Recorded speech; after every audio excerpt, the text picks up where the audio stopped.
మొన్నే కదమ్మా ఏషా fire brand అని విన్నర్ మెటీరియల్కి దగ్గరలో ఉన్నామని టాప్ 5కి పక్కా అని టాప్ 3 పక్కా అని మెచ్చుకున్నా. అంత లోపలే నిన్న ఒక చిన్న గిన్నె కోసం ఎంత రచ్చ చేసావమ్మా. వామ్మో వాయో ఓర్నాయనో. అమ్మా ఏషా ఏంటమ్మా ఈ ఘోష.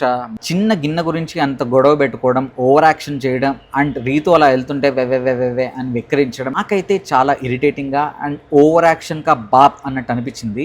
ఈ సీజన్లో కంటెస్టెంట్స్ ఎలా ఉన్నారంటే అండి, అరే వీళ్ళు బాగా ఆడుతున్నారే, పాయింట్స్ బాగా పెడుతున్నారే, నామినేషన్స్లో అరుపులు పుట్టించారే, ఫైర్ నామినేషన్సే పర్ఫెక్ట్ పాయింట్స్తో నామినేట్ చేశారే, వీళ్ళ కోసం వీళ్ళు బాగా ఫైట్ చేయగలుగుతున్నారే, డిఫెండ్ చేయగలుగుతున్నారే, ఫిజికల్ టాస్క్లు బాగా ఆడగలుగుతున్నారే అని మెచ్చుకునే లోపల నెక్స్ట్ ఎపిసోడ్లో ఫ్యూ మూమెంట్స్ లేటర్ అన్న ఎక్స్పెక్టేషన్స్ని మన ఎక్సైట్మెంట్ని నీరుగారుస్తున్నారండి. అబ్బే మనం అనవసరంగా వీళ్ళ గురించి చాలా ఎక్కువగా ఊహించుకున్నామే, వీళ్ళు కూడా స్క్రాపేనా అన్నట్టు చేస్తున్నారు. అయేషా కూడా మొన్న నామినేషన్స్లో అబ్బా వైల్డ్ ఫైర్ తురుము అనుకున్నాను, కానీ నిన్న ఆ గిన్నె కోసం అంతా రచ్చ చేసిన తర్వాత వామ్మో ఈవిడ కూడా అతి క్యాండిడేటే, ఈవిడ కూడా ఓవర్ యాక్షన్ క్యాండిడేటే అనిపించింది. Any which ways just one ఇన్స్టెంట్తో we can't judge anyone. మీకు అయేషా ఇంతవరకు ఎలా అనిపించిందో కామెంట్ సెక్షన్లో మెన్షన్ చేయండి.